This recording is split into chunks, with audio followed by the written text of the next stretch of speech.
Here we go. Here we go. Here we go. Is this thing on? Is this on? Is it on? Are we on? Welcome back to my channel. My name is Chris, aka Hood Digital, aka the starving YouTuber, and also the psychotic journalist. Today, we're talking about this very famous person. Very famous person. I would say, I'm not going to say the man of the hour. In his case, is like the man of the last year, the man of 2024. What everybody was talking about, the biggest scandal. I mean, and I had to start talking about him because um, I grew up watching this guy. Well, not grew up watching him since like the early 90s, since my teenage years. I've been watching him coming up. I know his story. Without further ado, let me just tell you who we're talking about because I just can't wait. Ladies and gentlemen, we're talking about this man right here, Mr. Puffy P. Diddy, Sean Combs, aka Mr. Baby Oil, aka the Diddler. Ladies and gentlemen, the Diddler himself. This is who we're talking about today. Now, I wanted to talk about the Diddler. First, I'm going to talk about basically about his story as far as I know. See, I remember when Diddy was just coming out basically. He wasn't an artist, he wasn't a producer, he wasn't a mogul. What Diddy was, as far as I remember, he was a talent director for Uptown Records. And all the scandals have been because of Diddy parties. But this is how Diddy came up. This is Diddy been throwing parties since his college, I guess since his high school days, but as far as we know, since his college days, he was known for throwing parties. I looked him up a little bit. He was born in Harlem. I always thought he was born in Mount Vernon because he was raised there, Mount Vernon, New York. That's why I always associated him with Mary J. Blige because he actually, I guess he was actually responsible in Uptown Records for developing Jodeci and Mary J. But I know I always related him with Mary J because he was always working with Mary J. Every time I seen Mary J, he was always like behind the scenes back in the days. And I started looking him up. I said, well, let me look up a little bit of Diddy's history before. I mean, some of it I knew already. And I do remember, for example, my early days of Diddy's was at the City College when they had that stampede and 9 people died. Him and Heavy D was in the headlines. And I remember that day. I remember that time. I remember it was all over the news and it was crazy because they usually never used to have rappers around that time on TV. So when rappers came on TV, you would be watching it. If you was a hip hop fan, it was unlikely. And I remember that time when the stampede and a lot of people died. 9 people died. A lot of people hurt. After that, Diddy got fired from Uptown. I'm not sure if it was because of that incident, but he did get fired from Uptown. And this is where he started Bad Boy. 93, I want to say late 93 or mid 93 to 94. And this is when Biggie came out. And this is one of the reasons why I really wanted to talk about Diddy because Diddy, the hip hop artist, see, we have to be able to separate Diddy, the the hip hop contributor, let's just say, Diddy, the executive producer, Diddy, the CEO of Bad Boy. Diddy brought us Biggie, and Biggie is one of my favorite rappers of all times. May God rest his soul. He brought us Biggie, and Biggie was a big contributor to hip hop. Biggie was a big, big, big contributor to this day. Biggie's up there with Pac in my book. In my book, he was better than Pac. That's another conversation. That's just me, ladies and gentlemen. A lot of people, a lot of y'all is not going to agree with me. If you want to disagree with me, let me know in the comment box. Why do you think Pac is better than Diddy? Well, Pac is better than Pac. Pac is better than Biggie, and I'll just go ahead and we'll debate that. We'll debate that. I'm from the East Coast, so I always, even though Tupac was from the East Coast, but that's another conversation. Let's get back to Diddy. Something else some of y'all didn't know about Diddy was that Diddy grew up in poverty, but the reason why Diddy grew up in poverty was because his father his father was gunned down when Diddy was just a baby. His father was a big timer. His father was one of Frank Lucas's boys back in them days. I think his name was Melvin Combs, I believe. He was gunned down. I think he was 33 years old, I believe I read, but he was gunned down in Central Park, I guess over a drug hit. And that's why him and his sister grew up in poverty. Um, so, hey, another ghetto story, another success story. Diddy, he made a big contribution to everything because Diddy was a high businessman. I'm talking about Diddy, the businessman, Diddy, the person who brought us Biggie, brought us Craig Mack, among other talents. Bad Boy, very big, very, very big. Sean John Gear. And once again, I like to say the big contributor to rap. I remember when he came out, when Biggie came out. I mean, this was big. This was a good time, man. This was a very good time. But throughout this whole time, Puffy was always known for being extravagant with his parties. People would talk about it. I remember also in the 90s, there was always a big mystery.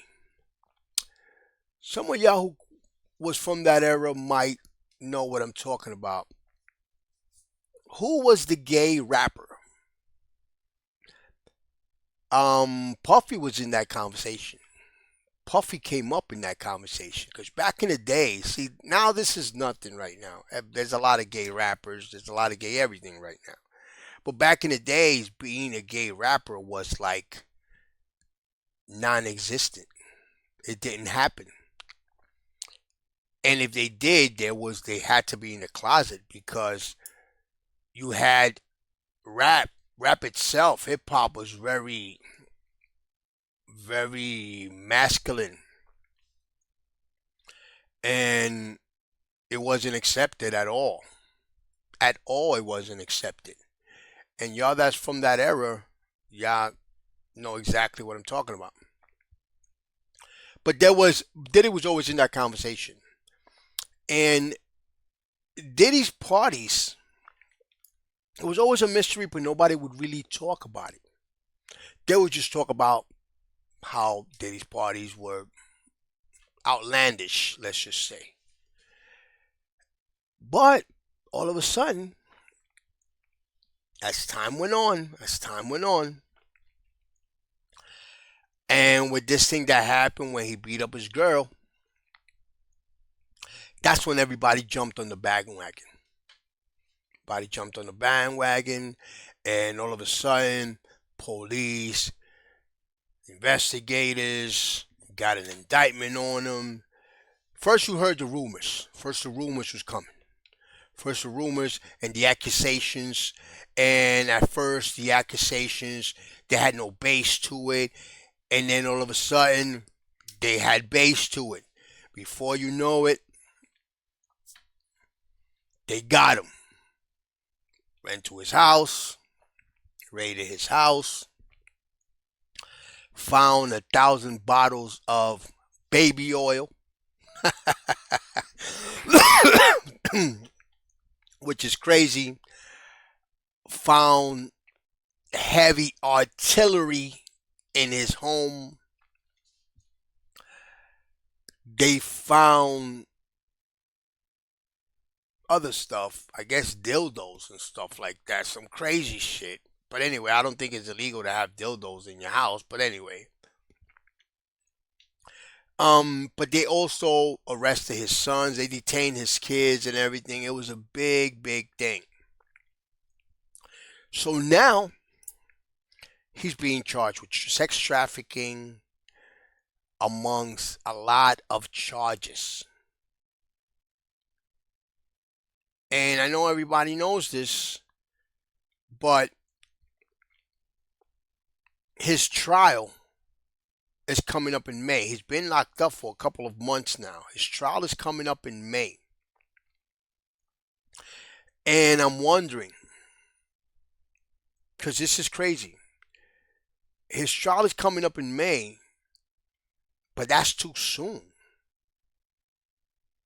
It's just too soon to prepare everything. Of course, he's had, rewinding a little bit back, he's had a few bail hearings, all denied. And it's crazy because he must have the best lawyers ever. I mean, his lawyers must be up to par because Diddy has money. So if they couldn't get him bail, it's because this is serious. I'm going to be honest with you. I don't see Diddy ever coming home. I do not. And I'm not going to sit here and say whether he's guilty, whether he's not guilty. I'm not going to talk about that. I'm not going to address that because I never saw him raping anybody. I never seen Diddy in my life, so I cannot say. Let the trials decide. Let the evidence show. If he is guilty, then justice should be served, is all I can say. Okay? For the victims. Okay? If this is actually true, my condolences to the victim. My heart goes out to the victims and everything else. But I'm not going to sit here and judge him. We don't know. I'm not a judge. I'm not the prosecutors. We just know what we've seen. And we have to wait. But as far as I see, everybody's just coming out the woodwork saying they raped me, he raped me. You got this guy in Michigan now that was in jail, that still is in jail, that says that he raped them in 1997, I think it was. 1997.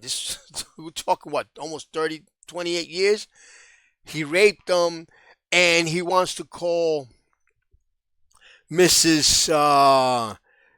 Jennifer Lopez, a.k.a. J-Lo, a.k.a. Hot Uterus. And you got Jay-Z involved, but that's another conversation. But anyway, let's get right to it because I want to watch this video. I got a little bit too much into it. Let's watch this little video I got here so we can know more about it. This office is determined to investigate and prosecute anyone who engages in sex trafficking, no matter how powerful or wealthy or famous you may be. No one should doubt our commitment on that. As we close out 2024, let's reassess where we're at with the Sean Diddy Combs leak. By the way, this video I think was like posted 3 weeks ago.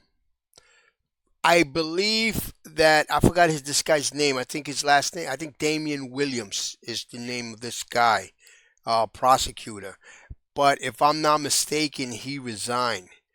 So this is a little bit outdated. but I still wanted to watch it. I haven't seen this video. I just wanted to watch it and have y'all watching it with me to see what we learned so far, see if I learned anything else. Legal saga. From just horrific new claims alleged in a multitude of lawsuits to potentially an explosive piece of evidence coming into his criminal trial to just how he might be doing in pretrial detention. We're going to set the stage for what is sure to be one of the most explosive and high-profile trials in recent memory. Welcome to Sidebar, presented by Law and Crime. I'm Jesse Weber.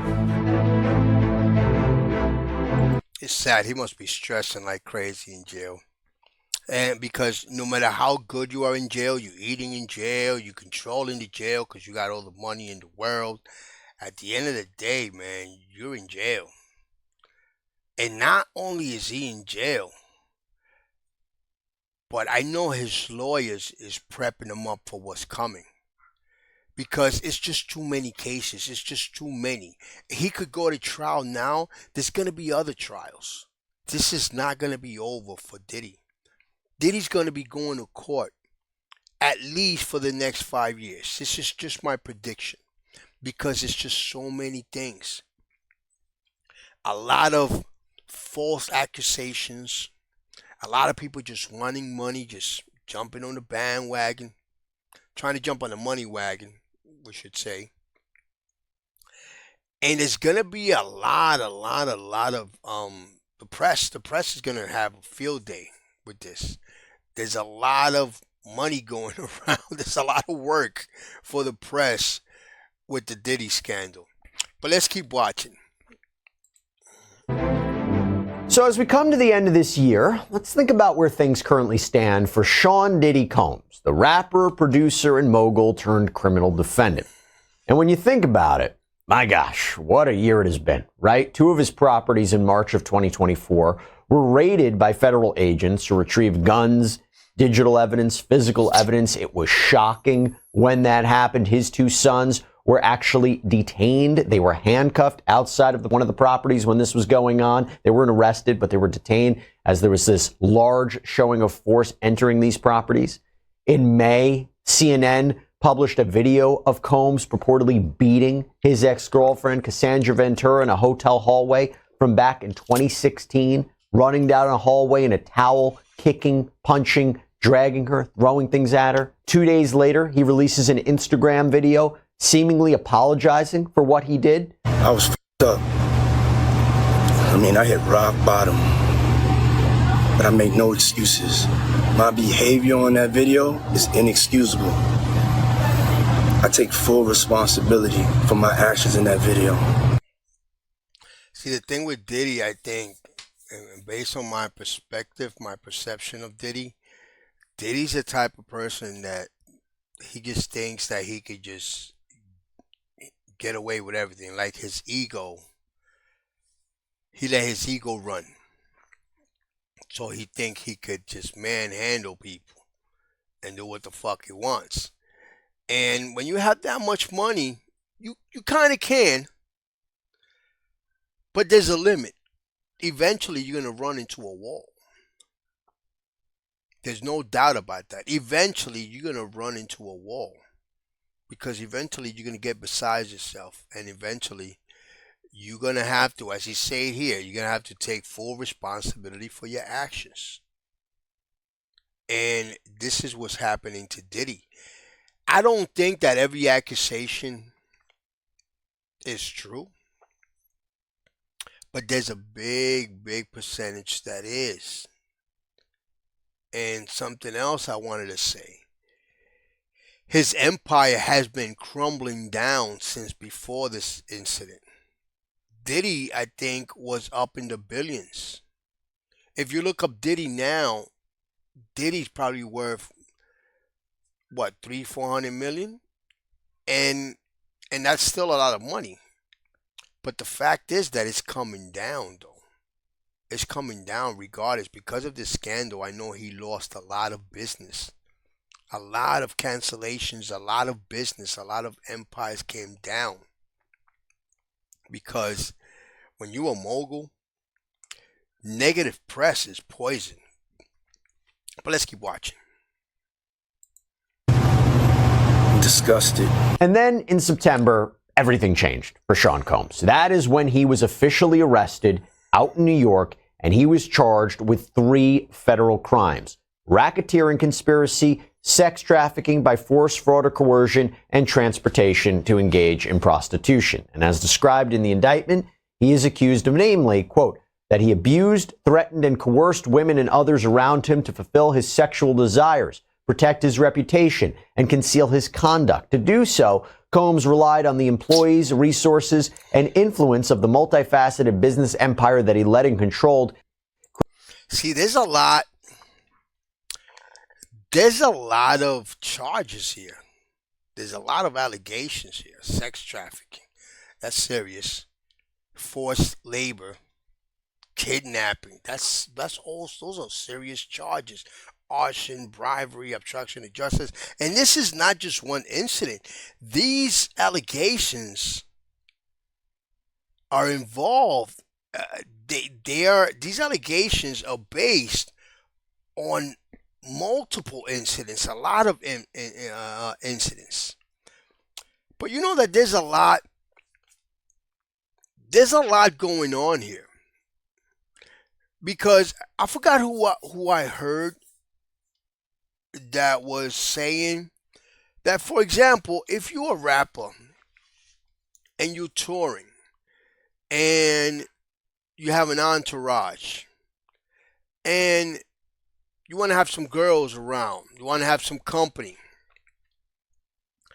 and you have these companies that actually cause them, you have these workers, sexual, that you call them and say, listen, come over, and they just go ahead and fly over. They fly to another state, whatever state those rappers are in, and they do their thing.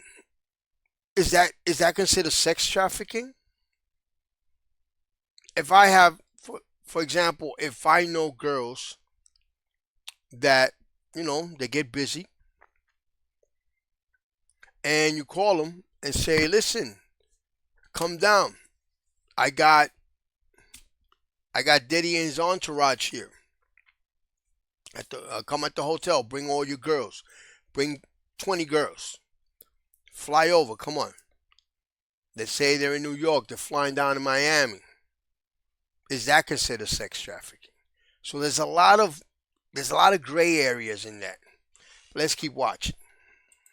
Creating a criminal enterprise whose members and associates engaged in and attempted to engage in, among other crimes, sex trafficking, forced labor, kidnapping, arson, bribery, and obstruction of justice. And it goes on to say that Combs and other members and associates of the Combs enterprise wielded the power and prestige of Combs' role at the Combs business to intimidate, threaten, and lure female victims into Combs' orbit, often under the pretense of a romantic relationship. Combs then used force, threats of force, and coercion to cause victims to engage in extended sex acts with male commercial sex workers that Combs referred to as, among other things, freak-offs. Freak-offs were elaborate and produced sex performances that Combs arranged, directed, pleasured himself during, and often electronically recorded. In arranging these freak-offs, Combs, with the assistance of members and associates of the Combs enterprise, transported and caused to be transported commercial sex workers across state lines and internationally. Freak-offs occurred regularly, sometimes lasted multiple days, and often involved multiple commercial sex workers. Okay. Freak-offs. First of all, how long have these freak-ons been going on for? Decades.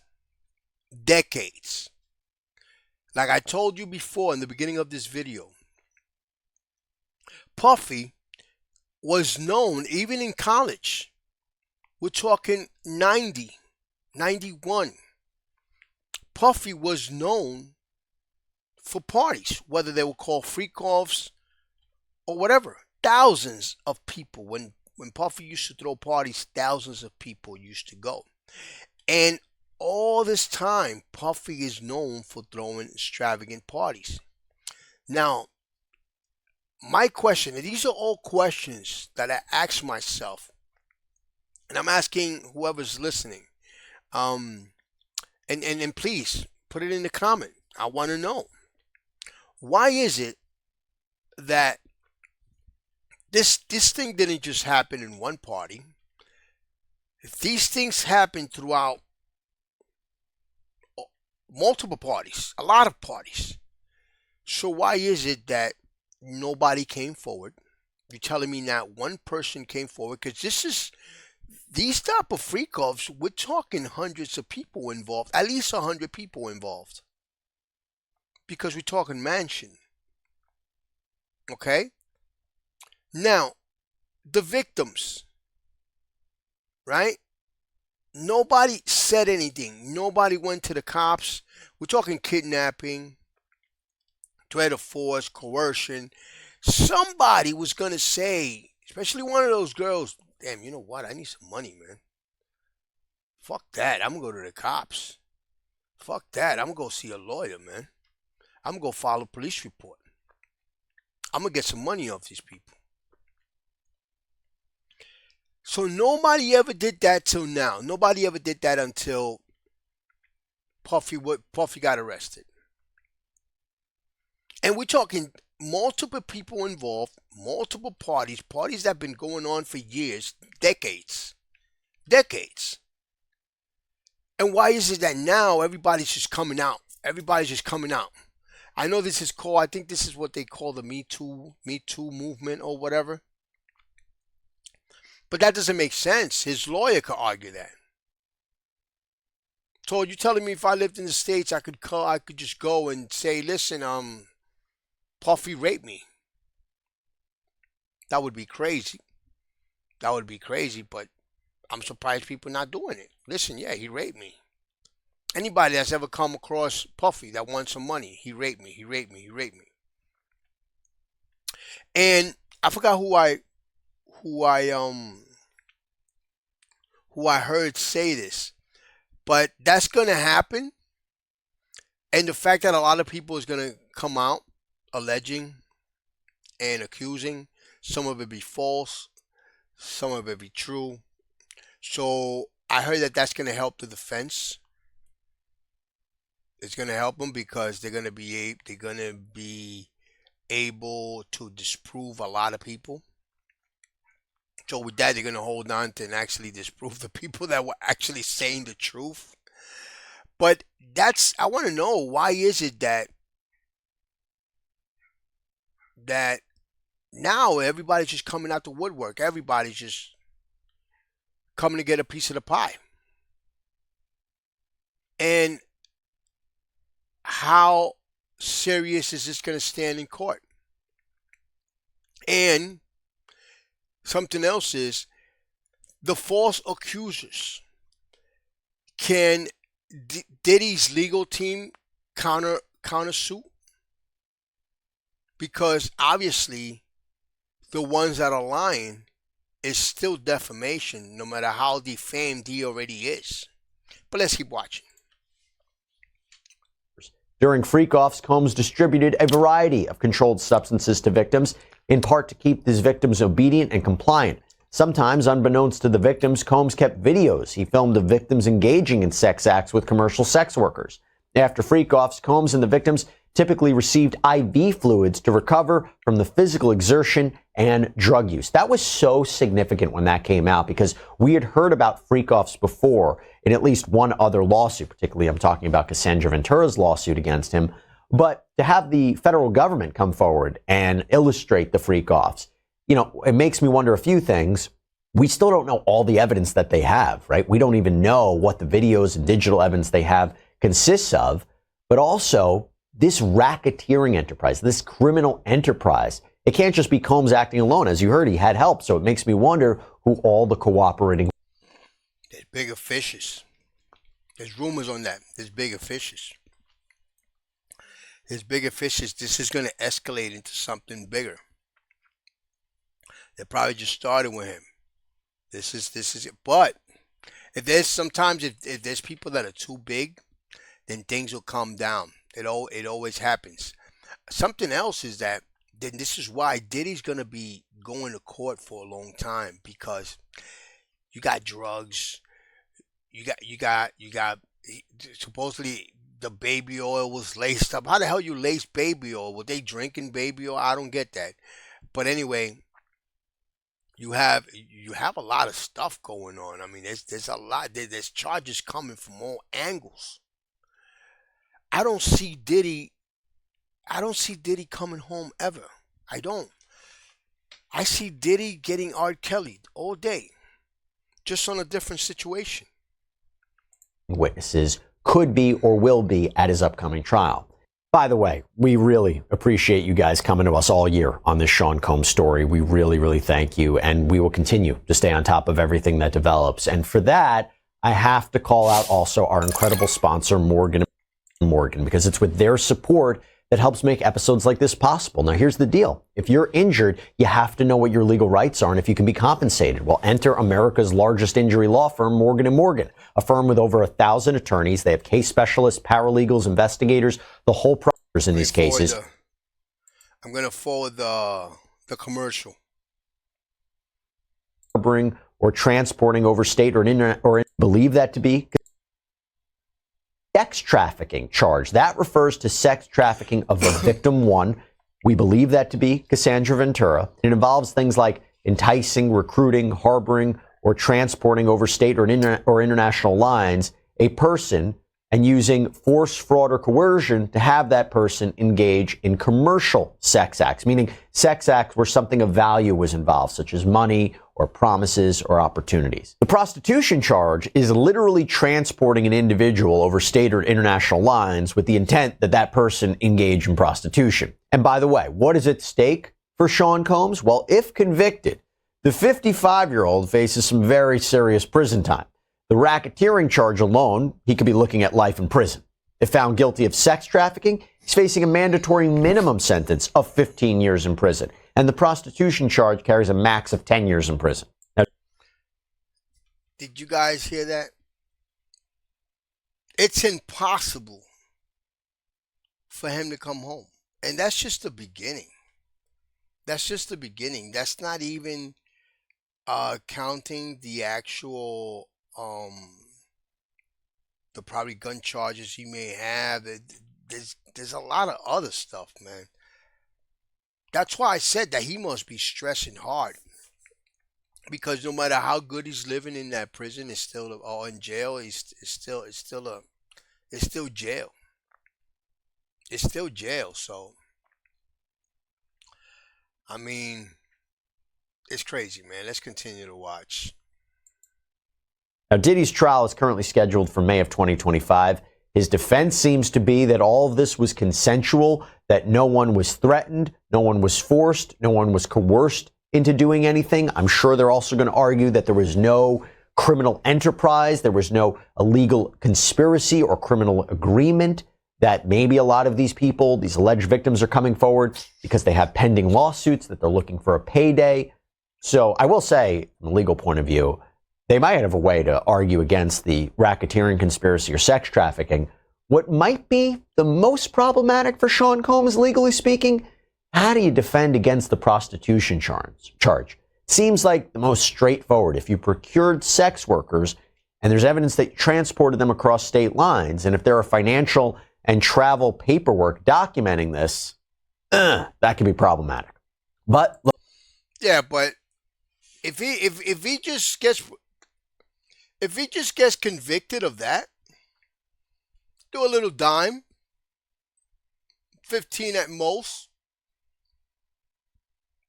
I mean, I don't think that's going to carry life in prison, but racketeering, that's serious. Look, these are the charges.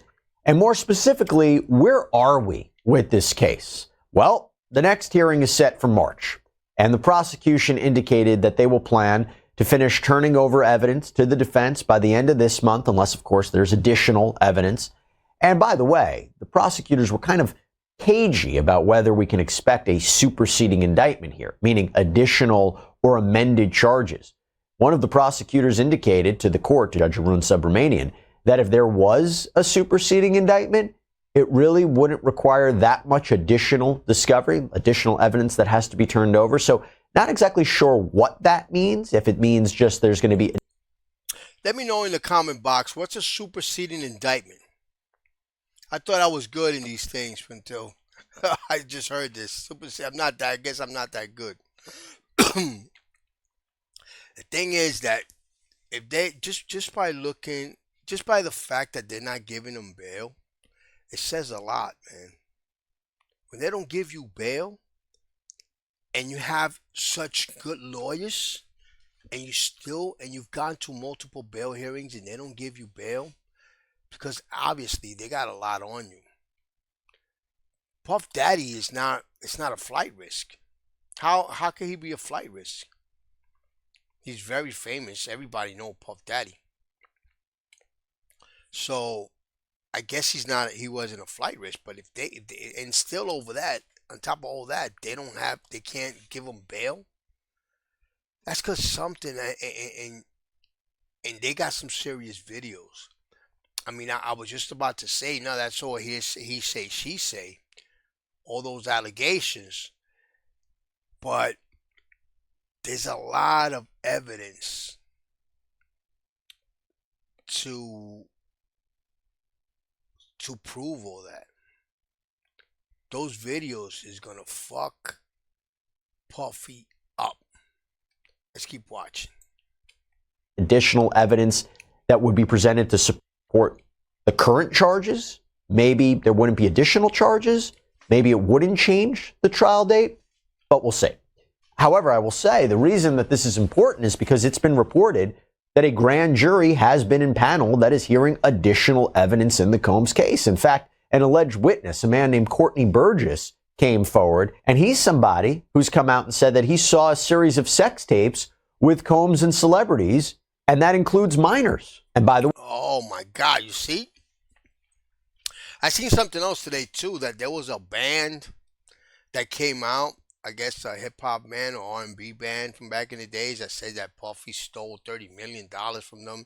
See, you got a lot of stuff coming out, man. He's just getting hit from all angles. People just want to break him down. They want to make sure they get a piece of the Puff Daddy empire. By the way, if minors are added to this criminal indictment, I think this whole case changes. I think his trial date gets delayed, but we'll see. Now, I will say, talking about the criminal case, the prosecution just got a major win.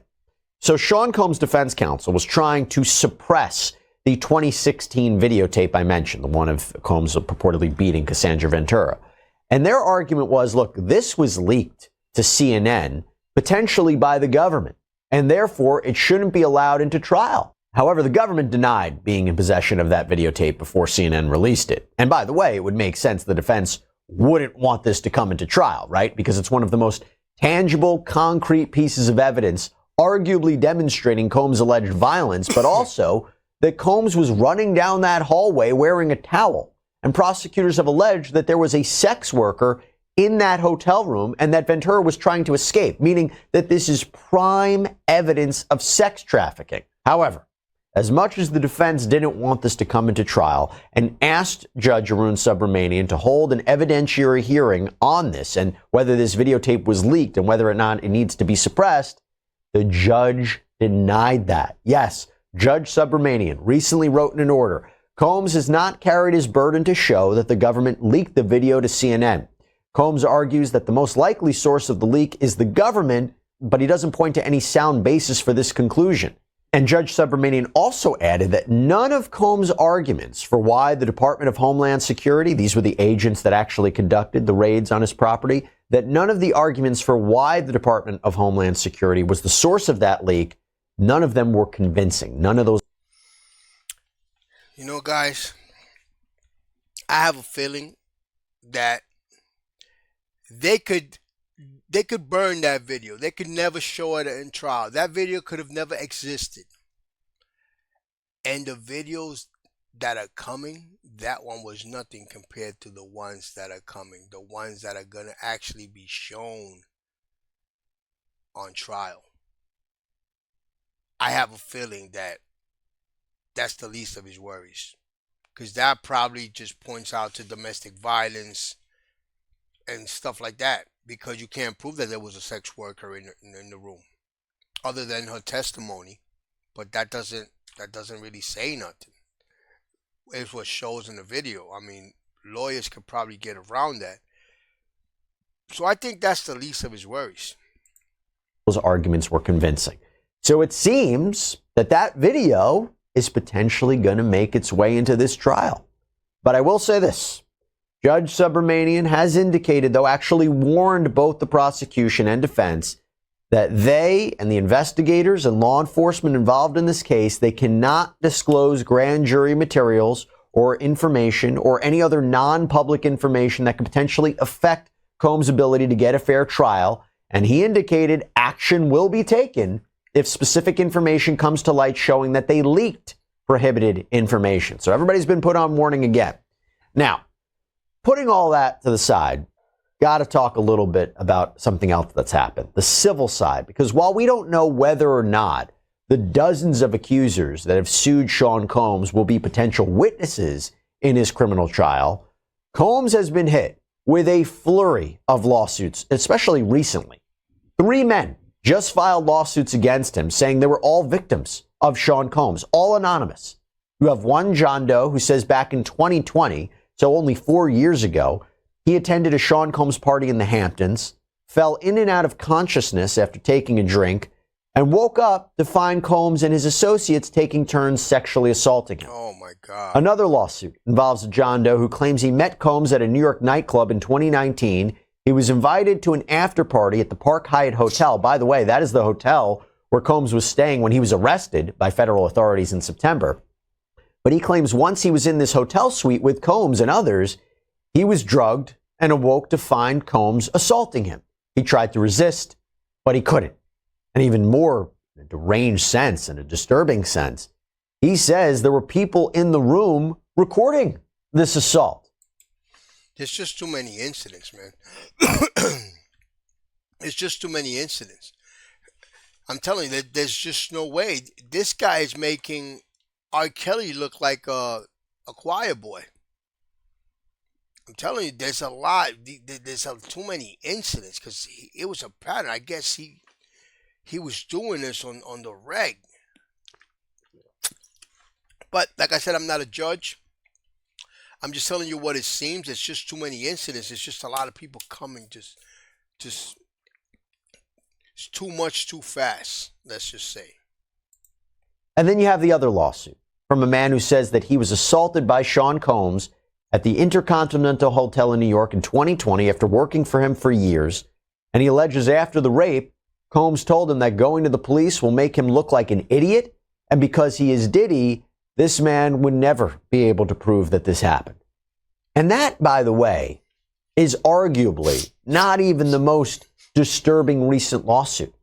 We also have a woman who says that when she was 13 years old, she was sexually assaulted by Combs and Jay-Z at a VMA's after party in New York back in 2000. And by the way, if you've been following us here on Sidebar, we have been following quite closely the legal war between Jay-Z and the attorney representing this woman, Tony Busby.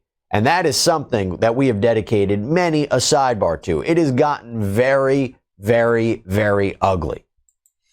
Yeah, that's another conversation. Jay-Z, but I think Jay-Z's going to come through. I don't think Jay-Z is in this deep. I don't think he's in this deep. He might get a little slap on the wrist. It might hit him in the pocket. Nothing he can't handle. Jay-Z got too much money. I think Jay-Z's going to, like he likes to do, throw it over his shoulder. I don't think this is going to really affect him. This is going to be over. This is just my prediction. But Puff Daddy's in wildfire, man. Puff Daddy, I don't see him ever coming home. But in a recent update, the judge overseeing this case, United States District Court Judge Annalisa Torres, called out Jay-Z's attorney, Alex Spiro, criticizing his, quote, relentless filing of combative motions containing inflammatory language and ad hominem attacks against Tony Busby, saying these are inappropriate, a waste of judicial resources, and a tactic unlikely to benefit his client. And moreover, this is important, Judge Torres ruled that this Jane Doe can proceed anonymously in the suit as of right now. She doesn't have to reveal her identity despite Jay-Z pushing for her to reveal herself. However, I should say that could change as the case progresses. so that Jay-Z and Combs can properly defend themselves and know who this person is. We've actually seen that in other Combs cases where... How do they get around that? How do they get around not being able to see their accuser or know who their accuser is? That doesn't make sense.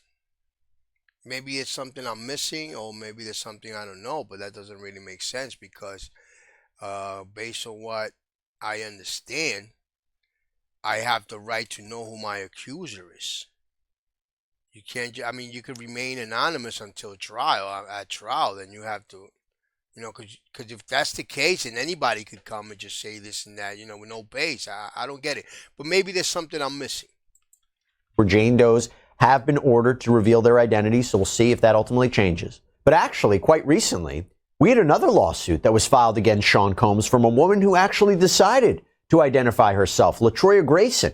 She claims that when she was 23 years old, she attended a Combs party in New York City through a radio contest back in 2006, and after consuming less than 2 drinks, she says she became sick, and the next thing she knows, she wakes up in the hospital. And when she goes back home to Oklahoma, she gets a phone call. And her complaint reads, the day after plaintiff returned home from New York, she received a call from a New York area code with an anonymous female caller. The anonymous female caller asked to speak to plaintiff. The anonymous female caller then threatened plaintiff, telling her that any attempts to pursue anything about plaintiff's assault would be futile. And plaintiff said she was confused and scared as she did not know what happened to her. Plaintiff, hearing from this anonymous female caller, was further jarring and traumatizing as plaintiff learned that not only was she viciously assaulted, leading to her waking up at a hospital, but that defendant Combs was involved, and plaintiff would be unable to seek justice for her injuries because of defendant Combs' celebrity status. When plaintiff tried to ask the anonymous female caller her name and how she obtained plaintiff's phone number, the anonymous female caller hung up. When plaintiff tried to call the number back, the number was disconnected. For approximately a week after plaintiff returned home, she felt constant pain in her private area, pain that she believed was from rough intercourse. However, plaintiff had no memory of engaging in intercourse with anyone. Plaintiff did not seek medical treatment or otherwise report her assault to law enforcement because she was scared and confused. First, because she did not know exactly what happened to her. Second, because of the threats she received from the anonymous female caller of defendant Combs' involvement and it being a waste of time due to his celebrity status. My question is, how is this proven? They can probably get the hospital records. That still doesn't prove that Diddy said nothing. That Diddy did anything. That still doesn't prove that sex was involved. That still doesn't prove the actual conversation that took place between the defendant and the girl that called. Are there any records of that? I mean, this is just what I'm saying. I would be asking the same thing. I mean, where is I watch a lot of First 48. I watch a lot of crime documentaries. So this is something that's going to be brought up. And then we have another lawsuit that Combs was just hit with too. This is probably the latest one. A man named Philip Pines reportedly just filed a lawsuit against Combs, claiming that when he worked for the rapper and producer from 2019 to 2021 as his purported executive assistant, he was tasked with setting up these wild sex parties called Wild King Nights with lights, ice buckets, alcohol, drugs, sex toys, Astroglide, baby oil, very similar to the allegations laid out by prosecutors regarding the freak-offs. And then after these parties, he says he was tasked with cleaning everything up. And when I mean everything, I mean everything. And also, by the way, that included wiping content from Combs' phones and laptops, paying people off, and keeping people quiet. That's one of the main allegations. Now, I will say in a statement to People, when contacted about Pine's suit, Combs' legal team said no matter how many lawsuits are filed, it won't change the fact that Mr. Combs has never sexually assaulted or sex trafficked anyone, man or woman, adult or minor. We live in a world where anyone can file a lawsuit for any reason. Fortunately, a fair and impartial judicial process exists to find the truth, and Mr. Combs is confident he will prevail in court. And I don't know about that, man. It's just too much going on against Diddy, man. And something else. See that guy that they paid to clean the laptop and clean the phones? I'm sure there's a lot of footage. There's a lot of videos out there that if those videos make it to court, oh, it's a wrap. That's it. It's just over. That is true, right? He is innocent until proven guilty. He has not been found liable in any of these sexual assault lawsuits. So we have to always keep that in mind. He has a right to a defense. He has a right for his day in court. So again, we don't know whether or not any of these allegations or accusers will play a role in Combs' criminal trial. Maybe they won't at all. Remember, Combs is charged with specific allegations, mostly centered around the freak-offs and for alleged criminal behavior from 2008 to 2024 per the indictment. And by the way, when we did a full breakdown of that Wild King Nights lawsuit, I made the point that out of all the lawsuits we have seen recently, in my opinion, Mr. Pine's account is the one that most mirrors the prosecutor's allegations. And also the time frame makes sense, right? 2019 to 2021. So it makes me wonder if he is in fact one of the corroborating witnesses for the government. Was he one of the people that facilitated all of these, wild sex parties and racketeering activity? We'll see. But I talked about it on that episode. You can check it out on our YouTube page. By the way, one of the things we have to think about is how is Sean Combs doing, right? There's been reporting about what his meals are like, what his activity is like, what's been going on in the MDC, the Metropolitan Detention Center out in Brooklyn, where he's being housed. There's a whole back and forth about whether or not materials that were in his possession were improperly photographed, all that. But I will tell you, Long Crime's very own Elizabeth Milner was inside a courtroom for a recent hearing with Sean Combs, actually the latest hearing, and she relayed to us how he looked. So when Diddy came inside, it was still that standard issued MDC jumpsuit. He's wearing khaki. From that video of, I think that was obtained by Daily Mail back in September, of Diddy playing hacky sack in Central Park, to now he appeared just astonishingly thinner, which you can expect to be inside a federal detention center for a couple months now. A lot different from the luxury lifestyle that he was living before, but he appeared very noticeably thinner, and maybe being locked up in detention is starting to wear on him. He appeared grayer. Yeah, he's stressing. I remember I was talking about that. He probably has all the luxury that he wants, but he doesn't have freedom. And not just that. I mean, that's nothing, because he could be doing a year in jail. He could be doing 5 years, even 10 years.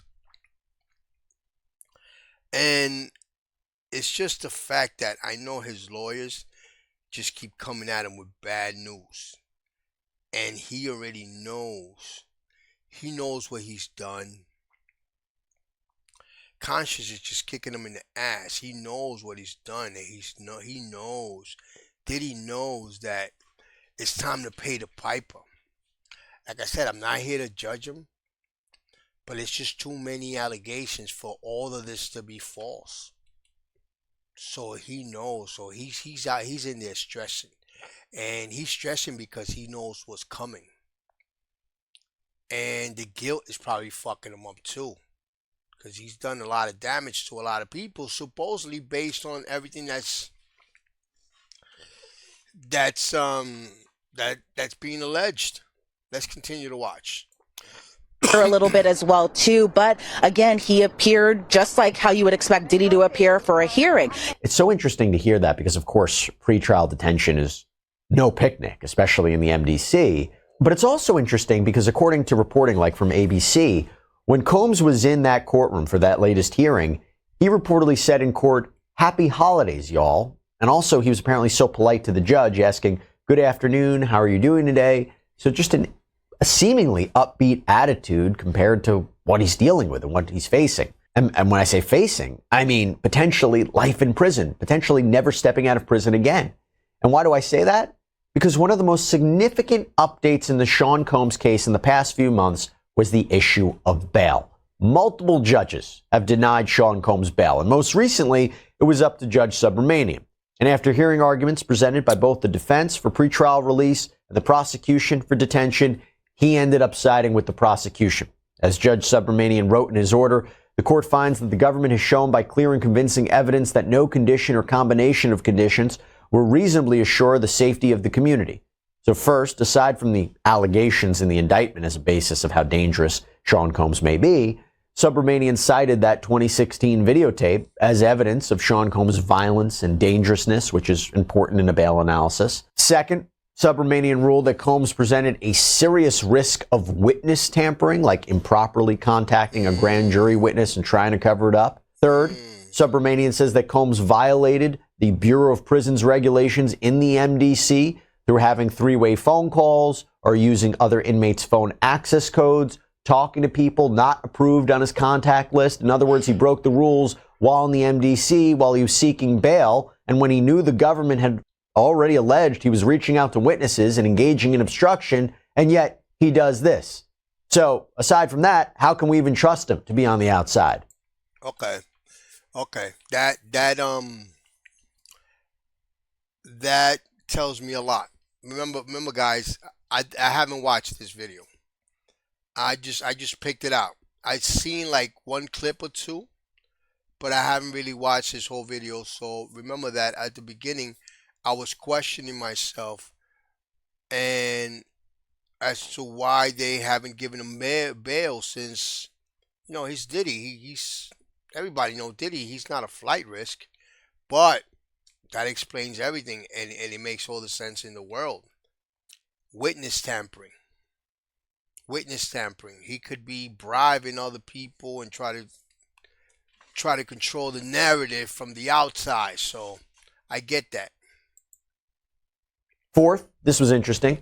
Subramanian took issue with what he perceived to be Combs' lawyers making misrepresentations to the court about whether Combs' legal pads in his jail unit were actually labeled legal on it or not. That is all with respect to a separate inquiry on whether his rights were violated when photos were taken of those legal pads. And Sean Combs' counsel had said it was legal written on top of them. Then it seemed to backtrack a little bit. So it seemed that based on that maybe, look, I can't even potentially trust everything his lawyers are saying. That's a problem too. Fifth, even though Combs presented in what could be considered an attractive bail package of $50 million and a private security team to monitor him on house arrest in New York, Judge Subramanian wrote, the court doubts the sufficiency of any conditions that place trust in Combs and individuals in his employ, like a private security detail, to follow those conditions. And here's the final point that was brought up by Judge Subramanian, that Sean Combs, even with $50 million offer, he offered to pay $50 million to let him out on bail, and it's still denied. See, that's how serious this is. Combs is in a different position than, let's say, a Mike Jeffries, who's the former CEO of Abercrombie & Fitch, who was recently also arrested and charged with federal sex trafficking crimes in New York. Why? Well, the issue when it came to bail with Jeffries is that was more about him being a flight risk than so much a danger on the outside than we're dealing with Sean Combs. He had no criminal history. The allegations for Jeffries stem from a decade ago, and he's 80 years old. And also, there's no RICO or racketeering allegation in his case. So there was no way in the end to ensure that Combs would not be a danger on the outside or that he would follow the rules, the bottom line. And it appears that he has completely given up fighting for bail because after Judge Subramanian denied Combs bail, he apparently forfeited his right to appeal that issue to the Second Circuit Court of Appeals, a higher court. And at one point, he had filed an appeal on the bail issue up there. And then he put it on pause while waiting for Judge Subramanian to rule on this issue. But in a recent filing, after Subramanian's denial, Combs' legal team wrote, Mr. Combs does not seek to appeal the district court's denial of his renewed motion and hereby moves to voluntarily dismiss the appeal. So yeah, he gave it up. And I think a fair argument for that would be that he probably realized it wouldn't be successful. And given the fact that this trial is just around the corner, there is an enormous amount of evidence to review. Maybe let's not spend the time and money trying to fight a non-winnable argument. Exactly, and he's probably going to get distracted while he's outside anyway.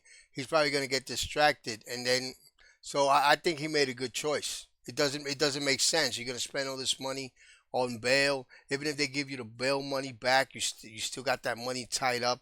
You might as well just stay in there. The trial is just around the corner anyway, and it doesn't look like you're going anywhere anyway. Let's focus on my legal defense. Let's not focus on bail. It's not going to happen for me. Now, there are still things that we are waiting to see in this case. We are waiting to hear more about the evidence the government has, which we may not know until closer to trial, even though they claim there is a voluminous amount of material and that they're in possession of videos of Combs allegedly engaging in abuse or violence or illegal conduct. We still don't know exactly what they have. We also don't know exactly who the witnesses are or the alleged victims in this case, other than maybe arguably Cassandra Ventura. I've said this before, but victim one identified in the indictment seems to be Cassandra Ventura. Victim one, again, is part of that sex trafficking charge. And more specifically, the description surrounding victim one as laid out by the prosecutors, it seems to mirror Ventura's allegations from the lawsuit that she filed last year. But one thing we should look out for is whether Subramanian approves Combs' defense request for a bill of particulars. Now, a bill of particulars, I've talked about this before, is when a defendant says to the government, look, I need more clarity on my charges. I need you to itemize it out for me. I need more details of each charge so I can properly understand the case and defend myself. It's a way for a defendant to avoid being surprised at trial. And this is something, by the way, that Combs' defense team has asked for before, including they wanted to know the names of the victims in this case. Now, Combs' lawyer, Mark Agnifilo, asked during the most recent court hearing, for example, that the racketeering charge, it's so vague, and that the prosecution, they allege multiple acts of arson and kidnapping. What are these events? So he informed the court that we anticipate a motion for a bill of particulars coming to the court, basically saying we need more clarity about what's going on here. So we'll see if the court grants that. And by the way, when They need more clarity about what's going on. There's too many cases. And they really want to know exactly what case is what. And so why is it that that trial is going to be so soon? I don't get it. Why is it that the defense team agreed to have such a speedy trial? Agnifilo talks about arson and kidnapping, this is something the government kind of mentioned in their first letter. It seemed to be all in relation to the allegation that Sean Combs had blown up Kid Cudi's car, the rapper Kid Cudi, because he had been romantically involved or allegedly romantically involved with Cassandra Ventura. So again, a lot of moving parts. I'm sure there will be a lot that happens between now and May of 2025. We will see if that trial date actually sticks, but we will follow it all for you right here on Sidebar. And again, a lot happening in the Sean Diddy Combs legal saga. That's all we have for you right now here on Sidebar. Everybody, thank you so much for joining us. And as always, please subscribe on Apple Podcasts. And that was it for Diddy. On this outro, on a footnote, as they call it, my heart goes out to the victims. My heart goes out to Diddy's family. And my heart goes out to Puff Daddy as an artist and as the person who contributed to hip hop. There was a time, which I forgot I was going to say before, there was a time, I remember, when Suge Knight and Diddy were both on top of the mountain as far as hip hop, as far as a lot of things. There were two kings in two different kingdoms. Suge on the west, Puff Daddy on the east, and there was unstoppable. There was unstoppable. There was on top of the world. And look at them now. It's crazy how times change. But anyway, yo, that was all for today. Till next time, and don't forget to subscribe. Of course, I'm not getting any views, but I'm going to continue. I'm going to keep moving till the wheels fall off. Subscribe, hit the notification bell, like, don't like, hit the comment box. Till next time, a starving YouTuber.